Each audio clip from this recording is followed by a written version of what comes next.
Hello बच्चों, हम लोग सीखने वाले हैं एनर्जी स्टोर्ड इन कैपेसिटर। ठीक है बच्चों, देखो बहुत छोटा सा टॉपिक है। एक ओवरऑल एजेंडा ये है कि इस टॉपिक में करना क्या है वो मैं सिखा देता हूं।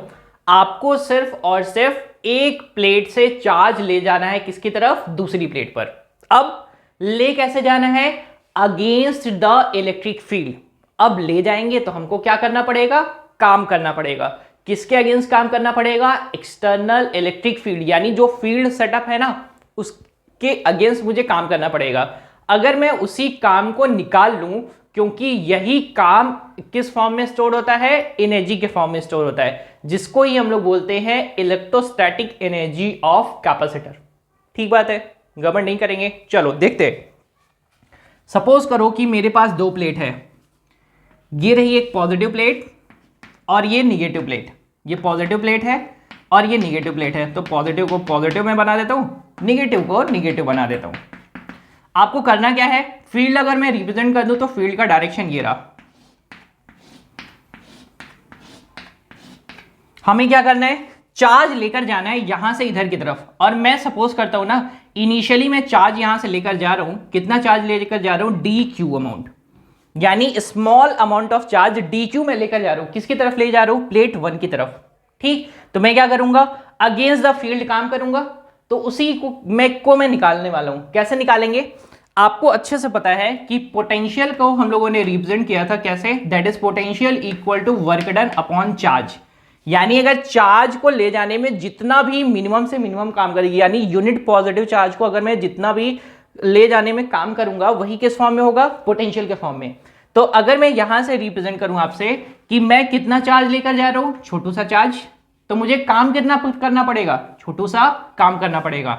यानी यहां से मैं छोटू सा वर्क डन डिफाइन कर सकता हूं, that is V D Q. ठीक है, अब करेंगे क्या? अब सिंपली ना उसी को बस मैं इंटीग्रेट कर दूंगा। और अगर मैं ये सपोज करूं कि यहां पर टोटल चार्ज पहुंचेगा कितना, तो मैं यहां पर बोल देता हूं that is up to limit. Limit कितना चार्ज हो जाएगा मेरे पास? Q। कहां से ये चल रहा है? कहां से? जीरो से। यानी जीरो से एक 1 by 1 करते करते करते करते कितना चार्ज करना है? Q तक। ठीक है, बस देखो जरा, सिंपल सा इंफॉर्मेशन है। दैट इज मेरे पास है D W equal to V D Q, integrating both side with limits. Integration D W equal to integration V D Q. Limit set करेंगे 0 Q। ये आपके पास आ जाएगा, that is total work done. ठीक है ना? और यही किस फॉर्म में स्टोर हो रहा है? यही स्टोर हो रहा है एनर्जी के फॉर्म में। एनर्जी इक्वल टू क्या हो जाएगा? दैट इज V की जगह पर मुझे सेट करना है। V क्या है? पोटेंशियल। और एक कैपेसिटेंस का फॉर्मूला हम लोगों ने सीख रखा था। कैपेसिटेंस इक्वल टू क्या होता है? चार्ज अपॉन कितना? वोल्टेज। चार्ज अपॉन क्या? वोल्टेज। बस, तो अगर मैं यहां से वोल्टेज निकालूं तो वोल्टेज इक्वल टू क्या हो जाएगा? That is charge upon capacitance. तो उसी को मैं सेट कर देता हूं, तो ये हो जाएगा integration 0 to Q upon C D Q. और अगर मैं इसी यहां से सी को बाहर करूं तो इसका इंटीग्रेशन करूंगा तो वो क्या आएगा? दैट इज, और लिमिट रखूंगा तो क्या हो जाएगा? क्यू स्क्वायर अपॉन कितना? 2। यानी आपके पास एनर्जी आ जाएगा, energy equal to that is half, यानी क्यू स्क्वायर अपॉन 2c। बच्चों अगर मैं यहां पर क्यू को सेट कर दूं तो यहां इस फॉर्मूले को देखो जरा। अगर मैं बोलूं कि टोटल चार्ज कितना रहा? कैपिटल Q, तो अगर मैं यहां से Q की जगह पर मैं रख दूं C इंटू वी, तो यहां पर मैं ये रख सकता हूं that is Q equal to C into V. अगर मैं इसको प्लेस कर दूं तो आपके पास यहां से कितना आ जाएगा? यहां से आ जाएगा 1/2 को रहने दो, Q स्क्वायर की जगह पर रखेंगे C square V square upon कितना? C। तो आपके पास हो जाएगा that is half C V square. तो बच्चों आपके पास दोनों फॉर्मूला होता है एनर्जी का, U equal to Q square upon 2c, that is energy stored in capacitor.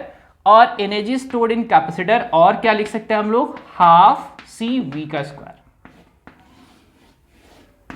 ठीक है, कोई गड़बड़ तो नहीं करेंगे। अब एक बात का और ध्यान दो, अगर मेरे पास ये रहा कैपेसिटेंस और ये रहा वोल्टेज, ठीक है। अब अगर मैं एक काम करूं, ये जो कैपेसिटेंस है ना, उसकी जगह पर मैं कुछ और वैल्यू सेट कर दूं। जैसे कैपेसिटेंस को हम लोग क्या लिख सकते हैं? दैट इज कैपेसिटेंस को या फिर वोल्टेज को अगर मैं चेंज कर दूं, कैपेसिटेंस को चेंज कर दूं या फिर वोल्टेज को चेंज कर दूं, किसके टर्म में? ई के टर्म में। देखो मैं दोनों को चेंज करता हूं ना, देखते हैं बारी बारी क्या लिखते हैं अपने लोग,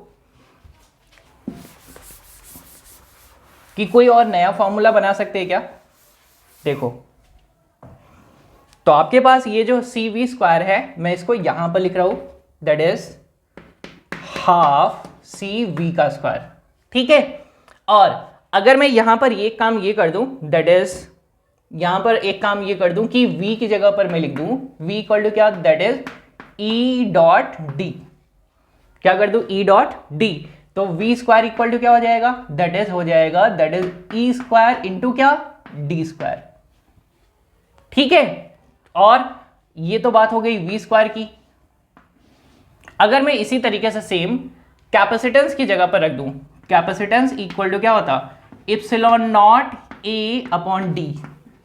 तो मैं दोनों को ना सेट कर देता हूं, तो आपके पास क्या आ जाएगा, एक नया फॉर्मूला देखो यहां से आ जाएगा, energy stored in capacitor is equal to half, C की जगह पर सेट कर देता हूं epsilon naught a upon D, इसकी जगह पर सेट कर देता हूं, ये रहा, that is E square into D square.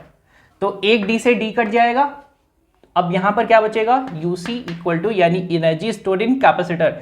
मैं यहां पर सी जानबूझकर रख रहा हूं, ठीक है ना, क्यों, क्योंकि ये याद रहे कि ये किस में है, कैपेसिटर में, ठीक है। चलो अब देखो जरा, यहां से क्या आ जाएगा, हाफ इप्सिलॉन नॉट ई का स्क्वायर इंटू एरिया इंटू क्या, डिस्प्लेसमेंट, यानी area into distance between plate. अब याद रखेंगे ये जो आपको मैंने फॉर्मूला बताया है, ये किसका बताया, एनर्जी का। तो एनर्जी के देखो कितने फॉर्मूले आ गए, 3 फॉर्मूले, एक क्यू स्क्वायर अपॉन 2c, दूसरा फॉर्मूला हाफ सी वी का स्क्वायर, तीसरा formula in the term of electric field. Electric field के टर्म में क्या कर सकते हैं, ये फॉर्मूला लिख सकते हैं। अब अगर मुझे कहीं पर ये पूछा जाता है एनर्जी डेंसिटी बताइए, क्या पूछा जाता है बच्चों, एनर्जी डेंसिटी या फिर एनर्जी पर यूनिट वॉल्यूम। अब देखो बच्चों यहां पर ये ए क्या है, that is area of the plate, D क्या है, डिस्टेंस बिटवीन प्लेट, यानी ये हो मिलकर बन क्या जाएगा, that is volume between plates, ठीक है ना। तो मैं इसको क्या बना सकता हूं, वॉल्यूम बना सकता हूं, यानी अगर मैं लिखूं एनर्जी अपॉन वॉल्यूम, तो इसी को मैं लिखता हूं एनर्जी डेंसिटी, ठीक है। तो A इंटू डी क्या बन जाएगा, वॉल्यूम। तो वॉल्यूम को अगर मैं नीचे लेकर चला हूं तो क्या बचेगा, क्या, that is half epsilon not E square, that is half epsilon not E square, ठीक है। तो आपके पास ये फॉर्मूला भी होता है। तो देखो बच्चों हम लोगों ने एनर्जी स्टोर्ड इन कैपेसिटर आसान तरीके से निकाला। अगर मुझे एक लाइन में आपको समझाना रहेगा तो बस सिंपल सा ये बोलेंगे कि एक प्लेट से चार्ज उठाकर दूसरी पर ले जाना है, जितना मैं काम करूंगा वही स्टोर होगा किसके फॉर्म में, एनर्जी के फॉर्म में, और किस में स्टोर होगा, दैट इज कैपेसिटर में। फॉर्मूला क्या आएगा, फॉर्मूला आपके पास 3 फॉर्मूला आया। पहले को हम लोगों ने लिखा था क्यू स्क्वायर अपॉन 2c, दूसरे को हम लोगों ने लिखा था हाफ सी वी स्क्वायर, तीसरे को हम लोगों ने लिखा है half epsilon not E square into D. A into D होता है वॉल्यूम, यानी area into distance between plate. अगर मैं इसको वॉल्यूम बनाकर डिवाइड कर दूं, यानी एनर्जी अपॉन वॉल्यूम कर दूं, तो उसी को बोलते हैं एनर्जी डेंसिटी। फिर आपके पास फॉर्मूला रह जाएगा half epsilon not E square, ठीक है। मैं उम्मीद करूंगा बच्चों ये डिस्कशन आपको बहुत अच्छे तरीके से समझ में आया है। अगर आपका कोई डाउट फिर भी रह जाता है तो प्लीज बताइएगा।